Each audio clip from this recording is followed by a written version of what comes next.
friends, it's Paul Ward here, and welcome to On the Road. Well, I've had an opportunity to meet people from all over the world in my walk of life, and one person that I want you to meet today is Arkady Milgram, and I love his story. He is truly an American success story and came to this country as an immigrant from Russia, as you can tell from his background, with virtually nothing. And I'm just fascinated by his story. And he really is a kind of a rags to riches story. He's now working as a financial planner here in the United States. But really, today is more about his story and just coming to America and what he appreciates about this great country. So, Arkady, welcome to On the Road. Thank you, Paul. Appreciate the opportunity to speak with you and looking forward to have a good discussion. Absolutely. So you're based in Westlake, California, Westlake Village, California, and just outside Los Angeles. But you and I have had an opportunity to talk a few times, and you came here as a young man, and just a fascinating story. And I'd love for you to share it again with our listening audience. So how did you Okay. get to the United States? Okay, thank you. So let me start from my childhood. So I grew up in the former Soviet Union. I was born in 1963, so it's just about mid 70s when I went to like a grade school. And obviously, like everyone in Russia, I was brainwashed by communist propaganda at the time. And I was told that communism is our future. United States is a country of, hating people, being aggressor, possibly attacking us. And kind of funny how I was told that there is two islands of freedom in the entire Western Hemisphere, Cuba and Chile. So you can see kind of reverse it was, right? So Right? interesting, like we know what Cuba was, right? At the time. Anyway, but what happened is that I guess my mind, the way my father, educated me, I was challenging everything I heard. And I was trying to find the information. When back then there was no internet, and it was a truly iron wall of information that protected Russians from getting anything information from outside. I mean, we had like a radio station like Voice of America or Radio Freedom. So it was hard to get because they are trying to block those. They're trying to jam those waves, and it was difficult to get it. But occasionally we got it. Occasional American movies, Who possibly was that. the who was the leader of Russia at the time? It was Brezhnev. Brezhnev was the leader of Russia at the time. And so what happens with me is that I start kind of challenging what I hear and I see things not adding up.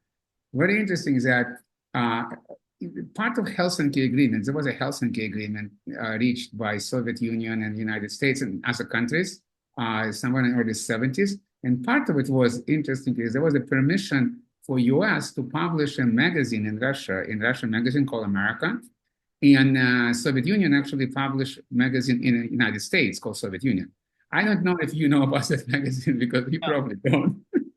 But in Russia, to get the America magazine was like, I think it was 100,000 copies, but it's almost impossible to get. Like my father was able to get maybe 2 out of 12 issues per year because they're very, very hard to get. It was very, very difficult to find where you can get. I mean, they officially published it.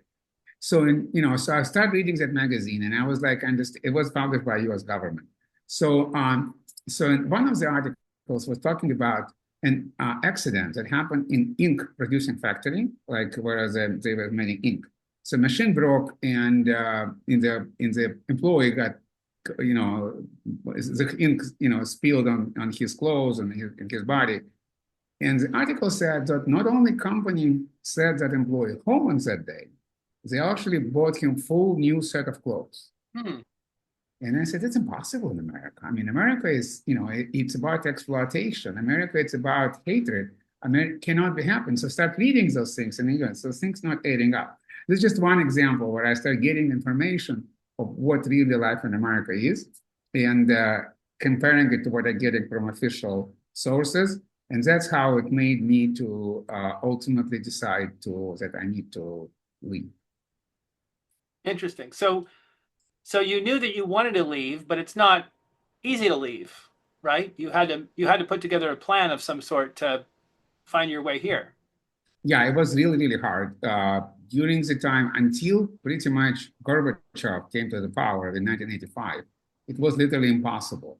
Now, I'm Jewish by religion, so I mean, really, I didn't really was exposed to a lot of Judaism in Russia. I didn't know Jewish holidays. I didn't know a lot of Jewish history, but I was Jewish because my parents were Jewish. So what ultimately was reached an agreement between Israeli government and the Soviet government to allow so-called family reunification. So that's the only legal way to leave Russia at the time. So basically, you kind of try to find a relative in Israel. And by the way, everybody plays a game. Like Israeli government knew that they people trying to leave, so they try to find relatives for us in Israel who will kind of invite us to visit with the family. And that's how I initially applied. So I applied to leave Russia to go to Israel. That's how I was allowed to leave. And were But you thinking that you were going to go there, or you always knew that America was the ultimate destination? I always knew America was the ultimate destination. And by the way, Israelis were fine with it as well. So actually, what happened is that because Russia and Israel didn't have diplomatic relationship, they didn't have any flights from one country to another. So we went to a neutral country, a relatively neutral country called Austria, to Vienna. So the first flight out of Russia went from Russia to Vienna. And when I landed in Vienna, by the way, I still remember, look, it happened at 1988. So we're talking about 37 years ago. I still feel chill in my mind. I was on that plane and I didn't believe I'm leaving. And the only thought in my head at the time was, it's still their plane. They can still turn it around. So and like when landed in Vienna, in a physical step from plane to the ground, they have like a stairs, and Right. and it was a physical step to freedom. Like that step that I made, I can tell you, probably the most important day of my life. I mean, and I kind of feel now I'm free. Now I can do whatever I want. Right. So, and then at You that had point, no I was approached job, by, right? huh? You had no job, and you had no. Yeah, I had no, that was not even consideration at the time. Right. It was just get out of jail, basically. And I remember that the guy met me in airport. He was from Jewish organizations, and he asked me United States, and I said yes. And he asked me, I think he asked me in Russian, and I said yes in English. He said, you can say yes in Russian, don't worry about it, we can speak Russian. And for me, it was like, I leave Russia, I forget Russian language, I'm not going to do anything anymore. Like that's how I felt it at the time. Mhm. Funny because obviously I speak Russian well, and my family is Russian, and we Right. have a lot of Russian heritage here in the U.S. But at the time, it was like this feeling that Americans take it for granted a lot. I mean, we there is a lot of problems here. I know that people here on a different part of political spectrum, we talk about a lot of challenges, and I agree there's certain issues this country needs to deal with. But the most important part is that every single person here is free. If you want to leave the United States, you can leave the United States. If you want to move inside the United States, you can move in the United States. Right. They're like a basic freedom that people just take for granted. I didn't have that. Yeah, the people who appreciate freedom the most are the people who have experienced life without it. Right. Right. Everybody else takes it for granted because it's Right. just Yes. part of everyday life. Yeah. So you got to Austria, and then what happened? You didn't? Did you stay there and work on a? Yeah, so basically the way it worked, kind of, it was an agreement between U.S. government, I think U.S. government, Israeli government, and Italian government. Because basically when I left Soviet Union, it took away my citizenship. So I left as a person without citizenship. I didn't have any citizenship. Interesting. So I didn't have any passport. I only have it basically worked like a visa. It's like a document, one-page document with my photo, but it was not really a passport. So the agreement was reached with the Italian government that the Italian government allow people like me to get into Italy from Austria. So we take a train and went to Italy. And in Italy, we spent about 3 months where U.S. government did the refugee paperwork. because, it was document were submitted to application for refugee status was submitted to U.S. Embassy in Rome. And we were waiting for decision. Took about 3 months. We had to pass the interview in U.S. Embassy, and ultimately the decision was given, for most people, obviously, was given to allow to get to the United States as a political refugee. And did you have any family at all here in the US or Well, not? I had the lucky part that I did have, because some people did live similar ways that I did. Some people left actually earlier. So I think it was a very distant relative. I don't even remember because I'm no longer in contact with them at this point. But it was distant family of my father. And what happened is that they actually were in Los Angeles. So they petitioned Jewish Family Service of Los Angeles to to issue a warrant for me to come to Los Angeles. The way it was worked like this: if you don't have any family, you all go to New York, because New York Jewish community accept everyone. But let's say if you have some relative or somebody can petition a Jewish family service, like in Chicago or LA or San Francisco, Miami, those different cities, then you can go straight to those cities. So I was one of the lucky one who actually was allowed to go to I flown straight to Los Angeles, and that's where I pretty much spent the rest of my life now so far. So after Italy, where you were there for what, about 3 months? About 3 months, we were learning English, trying to understand American lifestyle. So it was kind of interesting time. We did some, because I was entrepreneurial by nature, which was obviously not allowed in Russia. I couldn't, show that.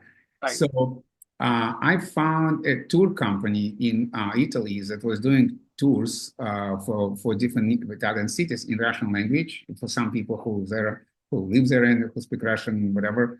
And I was trying to find those clients in exchange for taking free tours. So nobody paid me.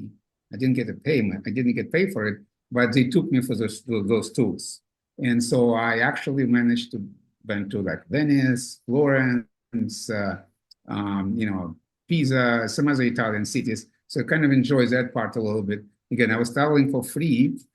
And I remember that the only things I could allow myself, like a slice of pizza. I remember I was in Venice, and I was just, I couldn't do anything else. A slice of pizza was my lunch. Right. So you got to the United States, and now you're starting over again. You're, no longer doing the tour thing. You got to LA, and how did you find a job here? Okay, so yeah, that was like, so again, I got very good help from Jewish organization. The Jewish Family Service and Jewish Vocational Service started helping me to find a job. So what I did have a degree from Russia. I did graduate university, and I got degree in biochemistry. So I showed them my diploma, which I brought with me, and they tried. So they found me a job. Well, 4 months after. So first 4 months, I got the financial support from Jewish organization. They provide me support. They help me to rent an apartment, a small apartment, like one-bedroom apartment.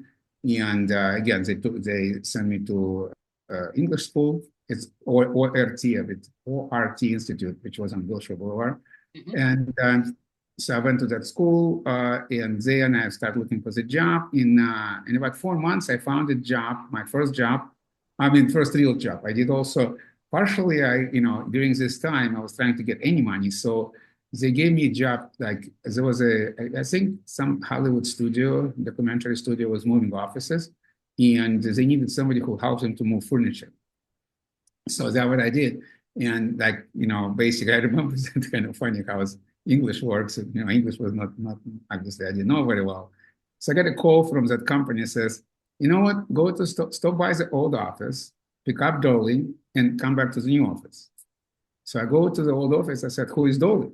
And people said, we don't have Dolly here. I said, like, I know the song Hello Dolly, right? so I was looking for a person, Dolly. And they told me to pick up Dolly. And said, oh, okay, that thinks you mean that, So it's kind of how the language issues went. So anyway, this is kind of funny. But anyway, so my very first job, probably for a couple of months, was that I was just loading furniture and actually unloading furniture in the office and putting in the different rooms, and kind of, it was physically very tiring job. Yeah. But I really enjoyed it because I felt I'm an American. My dream came true. So that's how, yeah, and then funny, I wrote a letter to my parents that I'm working in Hollywood. And the reason, the reason I did that because I knew KGB was actually intercepting those letters and reading them. So I want to piss them off.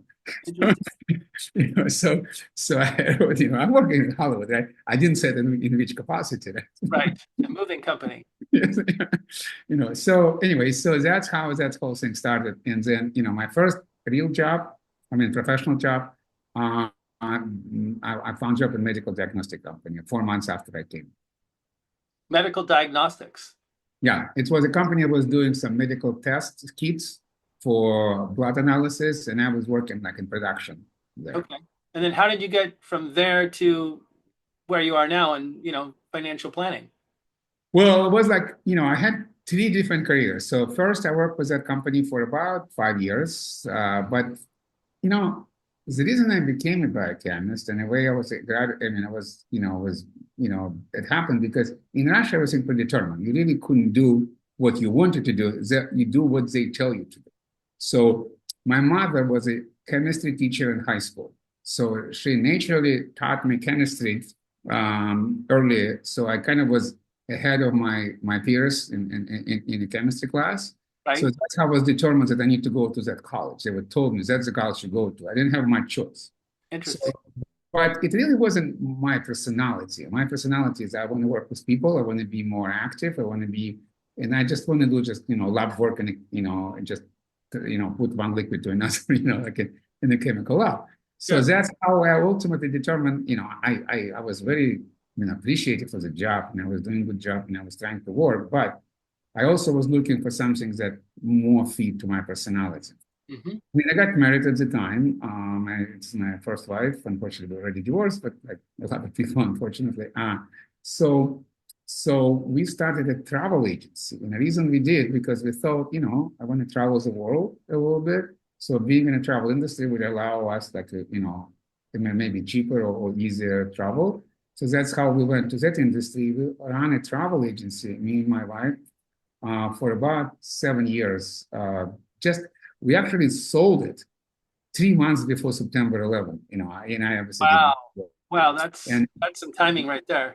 yes, so that's how that whole happened. And then and then about the same time, actually, my ex-wife was still continue doing the travel agency. I have moved out around 1997 purely by chance. I was introduced to a guy who worked in financial services industry, and he introduced me to his boss, and the rest was a history. So I started working there, and then ultimately I went to American Express Financial Advisors, which is now called Ameriprise. That's my first employer, first company that I worked in financial industry. And again, I started in 1997 when I got my licenses, my securities licenses, my insurance licenses, and I started learning this process and I become very excited. I really feel that something I like to do, something I like to learn. Hmm. I continue that. Now it's 28 years in this business. Right? I'm still learning. I'm still learning. So you always learn. And that's what probably make me more excited about my career than anything else. Right. And what would you say, we're not going to get, delve too much into your, financial planning, but what would you say your skill set is that makes you stand out above other folks in the Well, same. I can tell you, it's in, as I described from my childhood, I became who I became by challenging conventional wisdom in Russia, right? So when I came here, my nature didn't change. So except here, I didn't challenge it in political world, but I challenged it in financial world.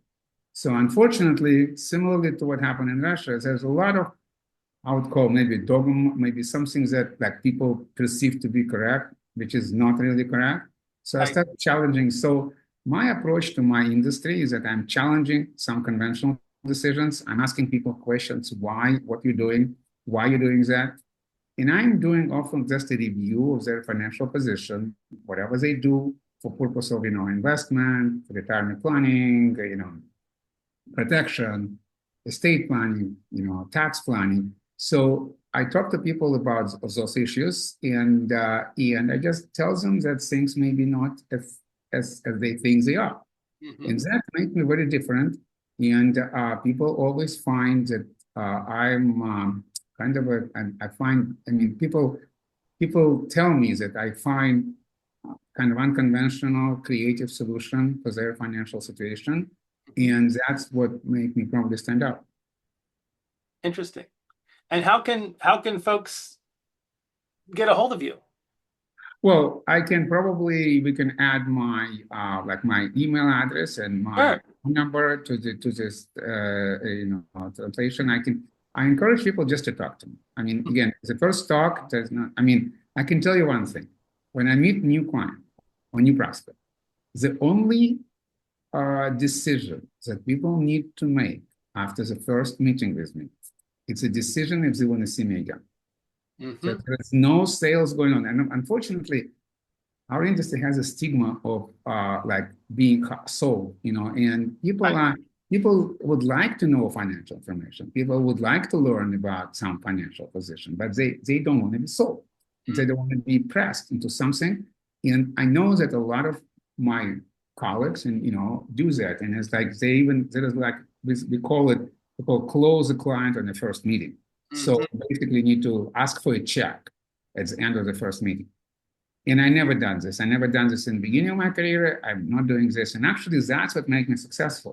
Because I tell people, I'm not going to ask you, forget the checkbook. Don't bring checkbook with you or don't bring credit card. I mean, I don't need it.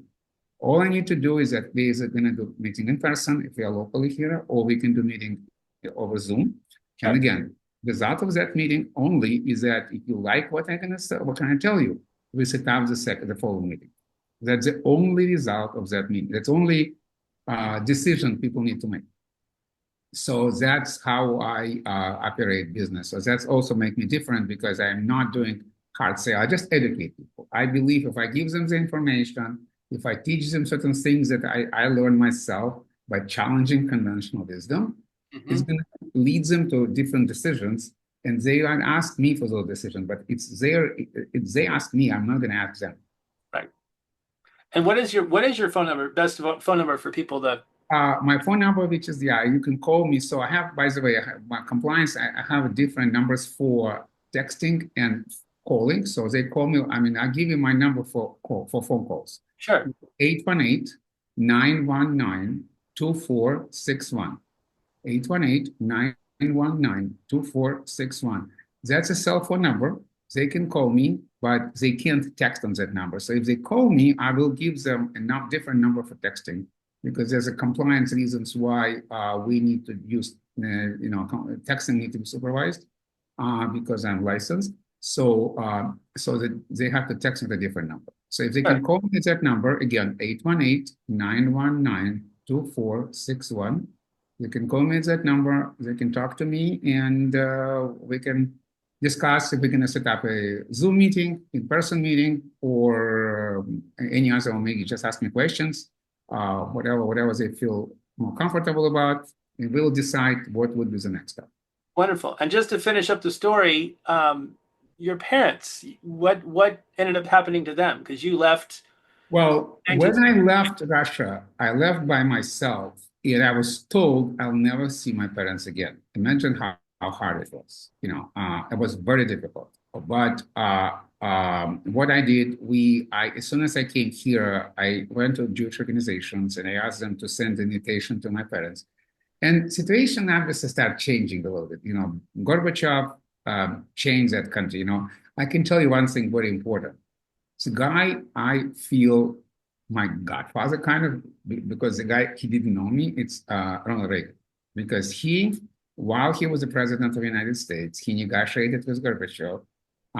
They allow for people like me to leave Russia. That was very important subject for his negotiation. I think it Hmm. is more important than missile reduction. Interesting. And and that's how things start changing. So by the time I came here, I actually came here physically when Reagan already was not a president. George H.W. Bush became president Yep. in 1989. So I came here on January 30th, and Bush became a president. Bush Senior became a president on like January 20th. So 10 days after he became a president, I came here. Wow. But because of Reagan changed his whole position with Russia, So invitation was sent, and my parents were able to come here, similar ways that I did. So they came about a year later. So they both, and my father was my father was a fan of America from his childhood, but he was afraid of doing anything. He never himself applied for immigration. So I think I paid my debt to him by bringing him over here, taking care of for him all the way until they passed away. But last 20 years of their lives they spent in the United States. So I feel very proud of this and very, I mean, it's important to me that, that I was able to bring it up. And in fact, I also brought the distant family because I brought, the next step was my mother's sister, my aunt, and her family.